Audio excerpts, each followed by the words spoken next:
নমস্কার, বাংলার দিনলিপির আরও একটি নতুন ক্লাসে তোমাদের সকলকে স্বাগত। আজ আমরা পড়ব মহাকবি কালিদাস রচিত ধীবর বৃত্তান্ত নাট্যাংশটি। প্রথমে নাট্যকার পরিচিতি সম্পর্কে জেনে নেওয়া যাক। মহাকবি কালিদাস হলেন সংস্কৃত সাহিত্যের প্রাচীন যুগের ভারতীয় কবি। তাকে ভারতের শেক্সপিয়র বলা হয়।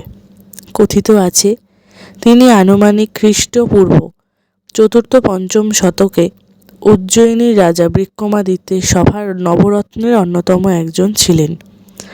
তার রচিত কাব্যগ্রন্থগুলি হল মেঘদূতম, কুমারসম্ভবম, রঘুবংশম, ঋতুসংহার এবং তার রচিত নাটক হল মালবিকাগ্নিমিত্রম, অভিজ্ঞান শকুন্তলম, বিক্রমোর্বশীয়ম। আমাদের আলোচ্য নাট্যাংশটির উৎস হল মহাকবি কালিদাস রচিত সংস্কৃত নাটক অভিজ্ঞান শকুন্তলম নাটকের ৬ষ্ঠ অঙ্ক ধীবর বৃত্তান্ত।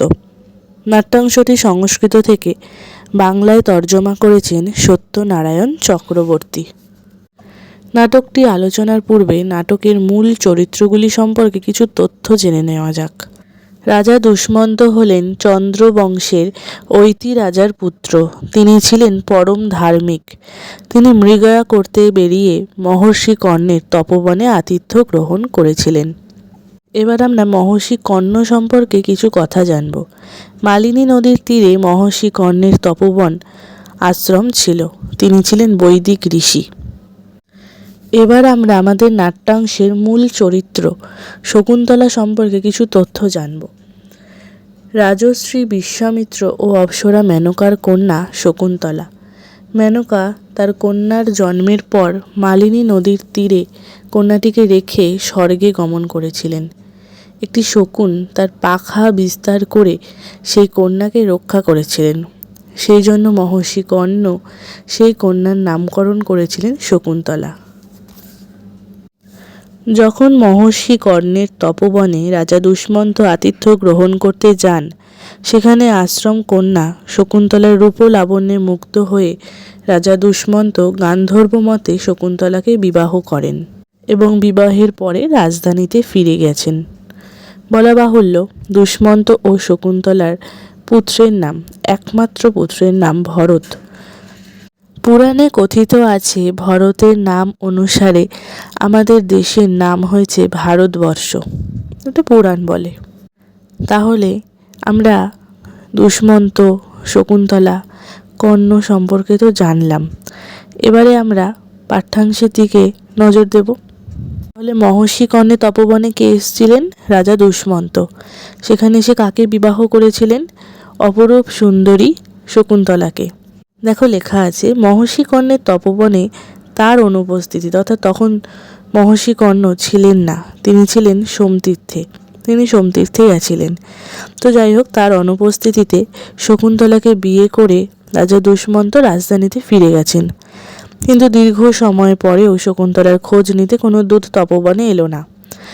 রাজা দুষ্মন্ত শকুন্তলাকে কথা দিয়ে নিজে রাজধানীতে ফিরে গেছেন। কিন্তু অনেক দিন হয়ে যাবার পরেও রাজা দুষ্মন্ত বা তার কোনো সৈন্য বা কোনো দূত শকুন্তলাকে নিতে আসেনি। স্বামীর চিন্তায় যখন শকুন্তলা অন্যমনা, স্বামীর চিন্তায় যখন মগ্ন ছিল, তখন তপোবনে এলেন ঋষি দুর্বাসা। ঋষি দুর্বাসা ছিলেন খুব রাগী ঋষি একজন। ঋষি দুর্বাসা হলেন হিন্দু পৌরাণিক কাহিনীর একজন বিখ্যাত এবং অত্যন্ত ক্রোধী ঋষি। তিনি দেবতা শিবের অংশজাত বা ক্রোধ থেকে সৃষ্ট অবতার হিসেবে পরিচিত আছেন। তো সেই ঋষি দুর্বাসা এলেন তপোবনে। শকুন্তলা তার টের না পাওয়ায় ঋষি অপমানিত বোধ করলেন। অর্থাৎ শকুন্তলাকে সোমতীর্থে যাওয়ার আগে মহর্ষি কর্ণ আশ্রমের অতিথি সেবার কাজে নিযুক্ত করে গিয়েছিল।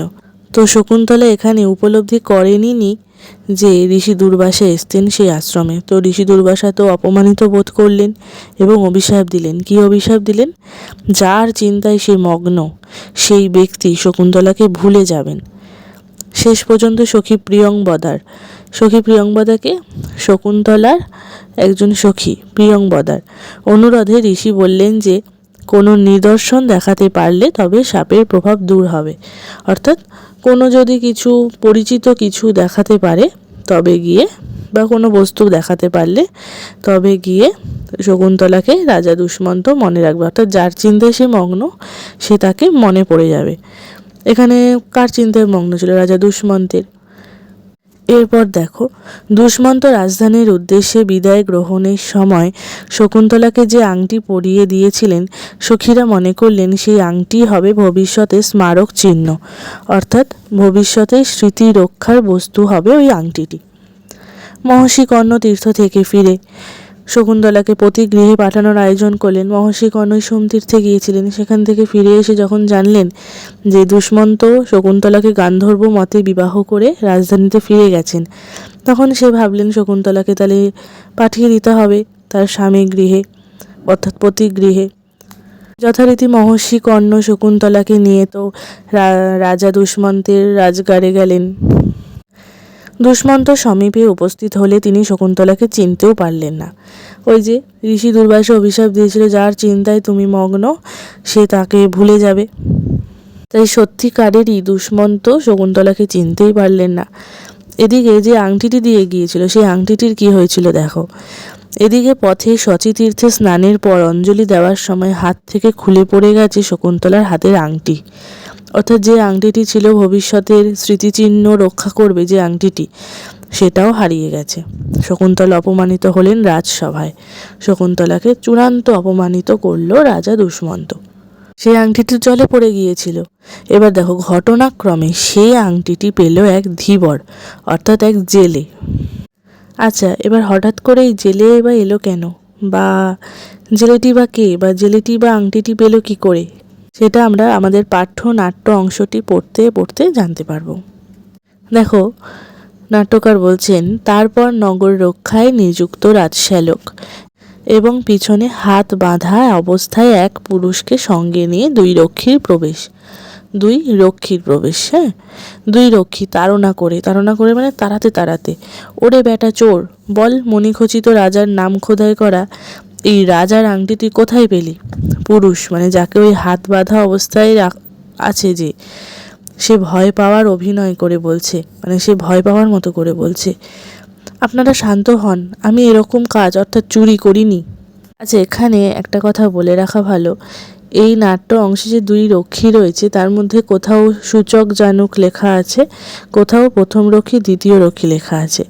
প্রথম রক্ষী হলো, বা প্রথম রক্ষীর নাম হলো সূচক, আর দ্বিতীয় রক্ষীর নাম হলো জানুক। এবার দেখো, প্রথম রক্ষী বলছেন, তবে কি তোকে সৎ ব্রাহ্মণ বিবেচনা করে রাজা এটা দান করেছেন? পুরুষ বলছে, আপনারা অনুগ্রহ করে শুনুন, আমি একজন জেলে, শক্রাবতারে আমি থাকি। তাহলে ওই যে জেলে আংটিটি পেয়েছিল, এখানে সেই জেলেটিকেই ধরে এনেছে এরা। কেন ধরে এনেছে সেটা একটু পর জানতে পারবো, ক্রমশ প্রকাশ্য। দেখো, পুরুষটি বলছে যে আমি একজন জেলে, আমি ধীবর, আমি শক্রাবতারে থাকি।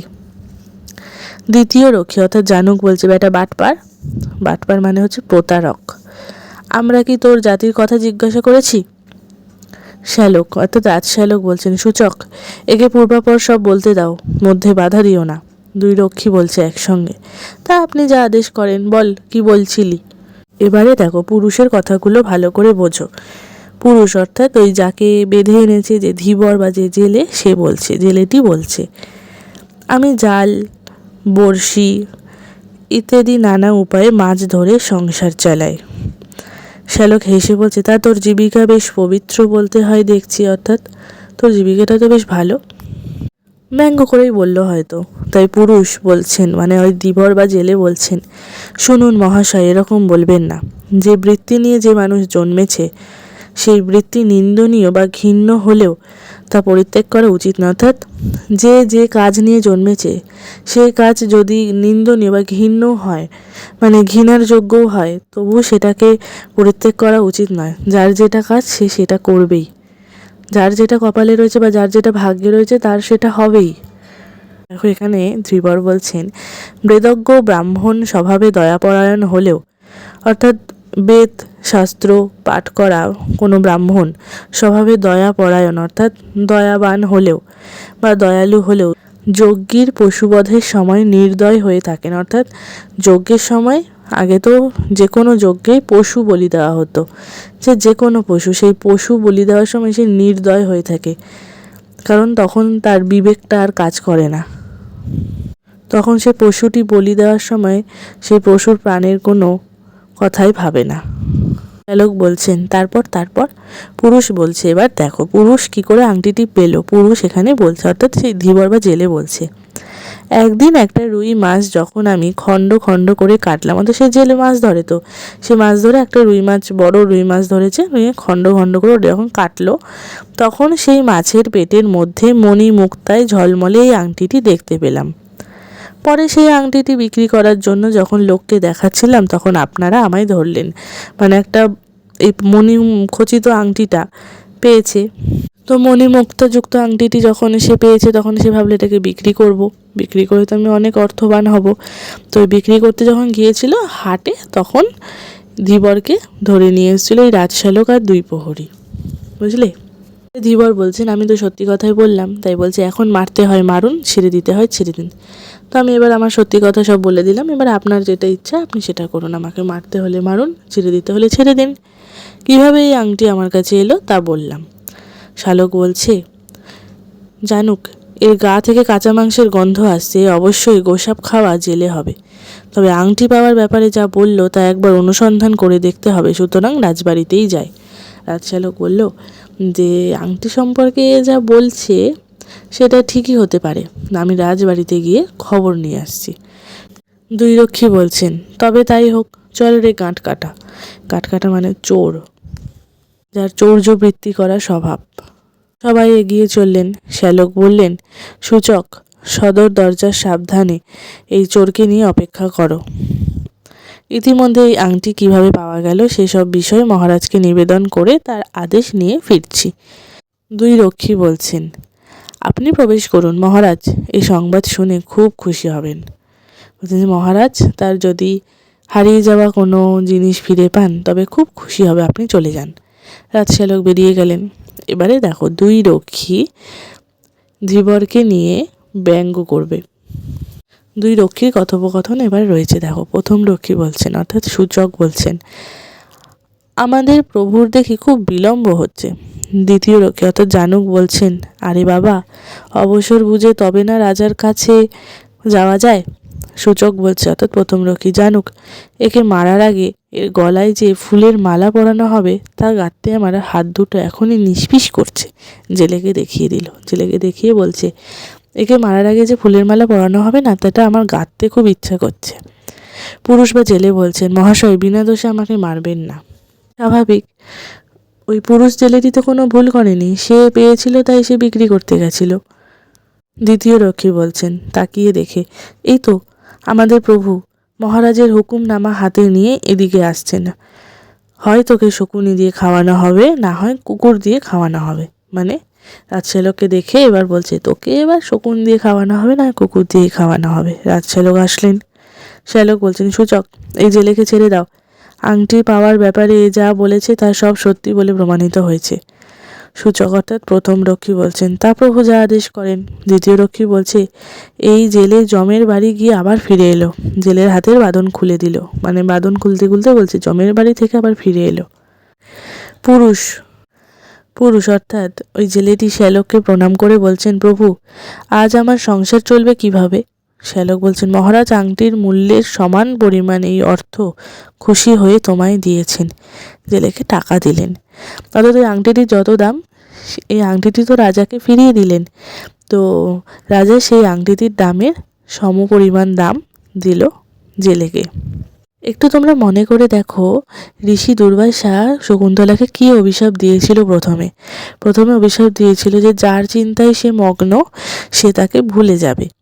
তারপর প্রিয়ঙ্বদা যখন অনুরোধ জানিয়েছিল যে এরকম অভিশাপ দেবেন না, তখন ঋষি দুর্বাসা বলেছিল যে যদি কোনো স্মারক চিহ্ন বা ভবিষ্যৎ সূচক কোনো স্মৃতিচিহ্ন বা নিদর্শন দেখাতে পারে তবে গিয়ে রাজার মনে পড়ে যাবে, অর্থাৎ এই অভিশাপের প্রভাবটা দূর হবে। তো রাজার কাছে যখন রাজশ্যালক ধীবরের পাওয়া রাজার ওই আংটিটি নিয়ে যায়, তখন রাজার কিন্তু শকুন্তলার কথা মনে পড়ে যায়। এর ইঙ্গিত আমরা পাবো রাজশ্যালকের কথাতেই। দেখো, তো রাজশ্যালক তো বলল যে সমপরিমাণ অর্থ দিয়েছে। পুরুষ বলছেন, প্রণাম করে গ্রহণ করে, প্রভু অনুগৃহীত হলাম। সূচক বলছে, কি যাতা অনুগ্রহ, এই যে শুল থেকে নামিয়ে একেবারে হাতির পিঠে চড়িয়ে দেওয়া হলো। শুল অর্থাৎ প্রাচীনকালে শুলের মাধ্যমে শাস্তি দেওয়া হতো, তাই বলছে শুল থেকে চড়িয়ে, বলতাম বলে না শুলে চড়াবো, ওই শুল থেকে নামিয়ে এই পুরুষকে অর্থাৎ এই জেলে ধীবরকে হাতির পিঠে যেন চড়িয়ে দিল।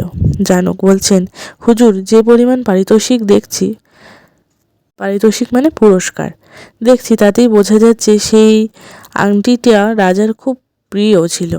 শ্যালক বলছেন, দেখো এখানেই ওই ইঙ্গিতটা পাবো।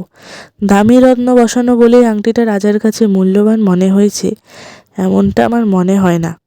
সেই আংটি দেখে মহারাজের কোনো প্রিয়জনের কথা মনে পড়েছে। স্বভাবত গম্ভীর প্রকৃতির হলেও মুহূর্তের জন্য রাজা বিহ্বলভাবে চেয়ে রইলেন। তাহলে এই আংটিটি দেখে, এই আংটিটি তো ছিল শকুন্তলা এবং রাজার ভবিষ্যতের স্মারক চিহ্ন বা ওদের ভবিষ্যতের স্মৃতিরক্ষার বস্তু, তো এটা দেখেই রাজার শকুন্তলার কথা মনে পড়ে গেল। সূচক বলছেন, তাহলে আপনি মহারাজের একটা সেবা করলেন বলতে হয়। রাজশ্যালক সেবা করলেন কার? মহারাজের। মহারাজকে তার আংটিটি ফিরিয়ে দিয়ে, আংটি ফিরিয়ে দেওয়ার মধ্যে দিয়ে তো সে তার স্ত্রীকেও ফিরে পেয়েছিল না। দেখো, হিংসা ভরা দৃষ্টিতে হিংসা ভরা কথা নিয়ে জানুক অর্থাৎ দ্বিতীয় রক্ষী বলছেন, তার চেয়ে বল এই জেলের সেবা করলেন, জেলেকে হিংসায় ভরা দৃষ্টিতে দেখলেন। মানে জেলে যে এত টাকা লাভ করে ফেললো একটা আংটি ফিরিয়ে দিয়ে। পুরুষ অর্থাৎ জেলে বলছেন, মহাশয়, মানে ওই দুই রক্ষীকে বলছেন, মহাশয় এই পারিতোষিকে অর্থাৎ তাকে যে রাজা আংটিটির সমপরিমাণ মূল্য অর্থ দিয়েছে সেই পুরস্কারটা অর্ধেক আপনাদের ফুলের দাম হিসাবে দিচ্ছি। ওই যে ওকে বলেছিল না ফুলের মালা গাঁথবে বলে হাত নিষ্পিস করছে, তাই জন্য বলছে আপনাদের ফুলের দাম হিসাবে আমি দিয়ে দিচ্ছি এর অর্ধেক। জানক বলছেন, এটা তুমি ঠিকই বলছো। যাই হোক, রাজশ্যালক দেখো ওই পুরুষ অর্থাৎ ধীবরকে বিশিষ্ট প্রিয় বন্ধু বানিয়ে নিলেন। দেখো বলছে, শোনো ধীবর, এখন থেকে তুমি আমার একজন বিশিষ্ট প্রিয় বন্ধু হলে। কার? রাজশ্যালকের। কে বন্ধু হলো? ধীবর। আমাদের পাঠ্যাংশে এতটুকুই বরাদ্দ। অভিজ্ঞান শকুন্তলম নাটকের আমাদের পাঠ্যাংশের এতটুকুই বরাদ্দ। আমার এই আলোচনার ক্লাস কেমন লাগছে অবশ্যই জানাবে, আর সেই সঙ্গে ক্লাসটি বন্ধুদের মাঝে শেয়ার করে দিও, এবং এরকম আরও বিষয়ভিত্তিক আলোচনা পেতে হলে চ্যানেলটি লাইক করে সাবস্ক্রাইব করে বেল আইকন প্রেস করে দিও। ধন্যবাদ।